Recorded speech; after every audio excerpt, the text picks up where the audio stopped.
नागपूरच्या पाचपावली पोलीस ठाण्याअंतर्गत लष्करी बाग परिसरात नात्यांना काळीमा फासणारी एक धक्कादायक घटना घडली। एका तरुणानं आपल्या 68 वर्षीय आजीची गळा चिरून हत्या केली। पोलिसांनी काही तासातच या प्रकरणाचा छडा लावत आरोपीला अटक केली आहे। मृत महिलेचं नाव इंदू चव्हाण असून आरोपी तिचा 30 वर्षाचा नातू राज बागडे आहे। त्याला अंमली पदार्थाचे व्यसन असून तो त्याचा मामा विशाल चव्हाण उर्फ गुड्डू यांच्या घरी राहत होता। पोलीस तपासात समोर आलेल्या माहिती काही दिवसांपूर्वी त्याने आपल्या आजीचे एटीएम चोरलं आणि त्यातून 20,000 रुपये काढले। ही बाब उघड झाल्यानंतर इंदू चव्हाण या त्याला सतत सुनावत होत्या आणि याच रागातून त्यानं आजीची हत्या केली। 20 मेच्या रात्री राज दारूच्या नशेत घरी आला। यावेळी इंदू यांनी त्याला टोमणे मारल्यानं संतापलेल्या राजनं वरच्या माळ्यावर जाऊन त्याच्याजवळील चाकूनं आजीचा गळा चिरला। या हल्ल्यात इंदू यांचा जागीच मृत्यू झाला। हत्येनंतर राजनं घरातील रक्ताचे डाग पुसले आणि पुरावे नष्ट करण्याचा प्रयत्न केला। त्यानंतर खोलीला बाहेरून कुलूप लावून तो स्वतःच्या खोलीत गेला, आंघोळ करून कपडे लपवले आणि झोपून गेला।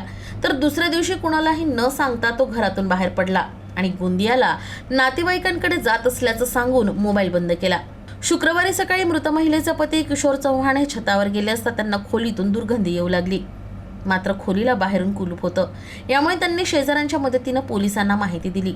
पोलिसांनी घटनास्थळी पोहोचून खोलीचं दार उघडलं असता त्यांना हे भयावह दृश्य दिसलं। दरम्यान पोलिसांनी पंचनामा करत शवविच्छेदनासाठी मृतदेह पाठवला, तर घटनास्थळावरून चाकूचं कव्हर जप्त करण्यात आलं। याशिवाय श्वान पथकाच्या मदतीनं आरोपीपर्यंत पोहोचण्यात पोलिसांना महत्त्वाचे धागेदोरे मिळाले। त्यानंतर पोलिसांनी आरोपी राज बागडे याला कळमेश्वर परिसरातून अटक केली। सध्या पोलीस पुढील तपास करतायत। घटनास्थळी जेव्हा पोहोचलो तेव्हा आम्ही तिथले भौतिक पुरावे, आमचा टेक्निकल एव्हिडन्स आणि आमचं लोकल नेटवर्क याच्या आधारे आम्ही आरोपी निष्पन्न केला आणि तपासाची चक्र फिरवून आम्ही त्याला अर्ध्या तासामध्ये अटक केलेली आहे। तो कळमेश्वर या ठिकाणी एक छोटंसं गाव आहे, त्या ठिकाणाहून आमच्या DB पार्टीने त्याला ताब्यात घेतलं आहे।